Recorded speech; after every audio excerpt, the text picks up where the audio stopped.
晋太原中，武陵人捕鱼为业。东晋文学家陶渊明的《桃花源记》，想必大家中学的时候都学过，描绘了桃花源中安宁和乐、自由平等的美好生活场景。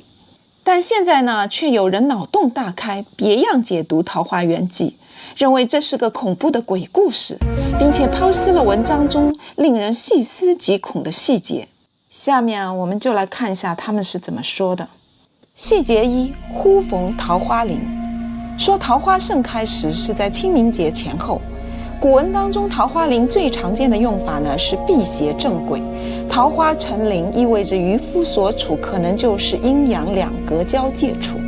细节二：山有小口，粗极狭，才通人，复行数十步，豁然开朗。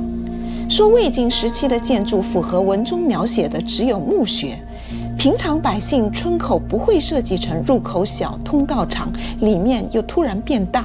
细节三：男女衣着悉如外人。联系前文，先是避秦时乱，乃不知有汉，无论魏晋。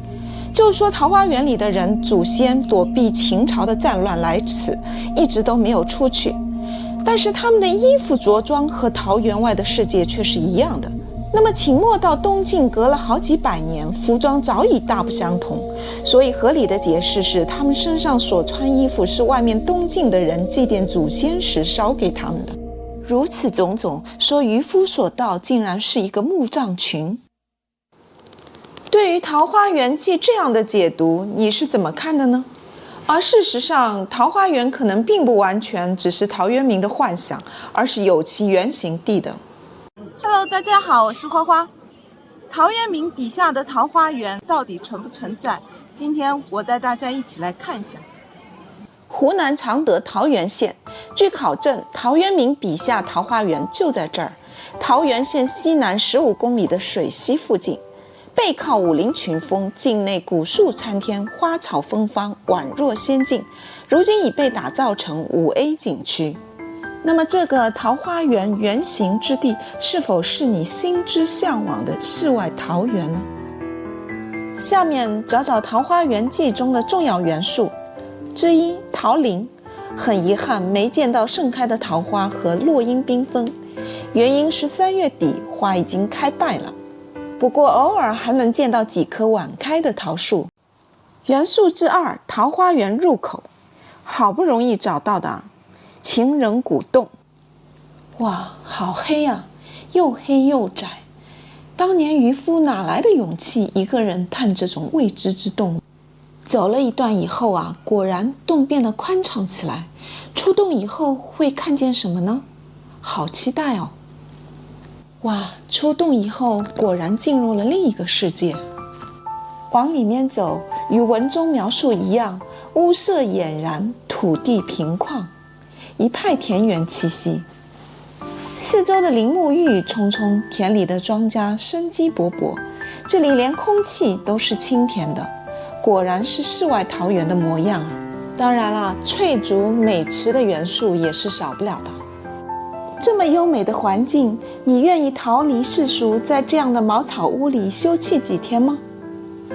实际上，这是一个制陶的作坊，屋前还有一个烧陶的窑。古代这里的人们呢，会各种各样的手艺，所以才能妥妥的隐居在此，不与外人接触。看，这里就有一个染布坊，屋子里这个就是老式的织布机了。这边还有个穿情人衣服的大姐在卖杂粮馒头，3块钱一个，这价格怎么样呢？在桃花源里还能觅到许多古迹，比如说这个方竹亭建于明万历23年，这是这里最古老的建筑物。它有8个面8个角，奇特之处在哪里呢？你看，从外观上看呢，它是方的吧？可是进到里面一看，竟然是圆的，并且亭后呢还有罕见的方竹，还有这个渊明祠。顾名思义呢，为纪念陶渊明而建，初建于明末清初，历朝历代里啊，这个祠堂是修了它，塌了修，屹立至今。这一块碑刻上呢，陶工像非常的飘逸。实际上，陶渊明确实是一位清高脱俗的隐士。少年时呢，也曾经胸怀大志，希望建功立业。但出仕了一段时间后呢，现实让他感到失望，他便选择了一条退隐归根之路。吾不能为五斗米折腰，这便是他的气节。也正是这样的人，才能创作出《桃花源记》这样清新脱俗的绝世之作吧。再来看这个水源亭，传说呢，这里是仙人经常出没对弈的地方。这个亭子呢，始建于明代，重修于清代，取的是《桃花源记》当中临近水源之意。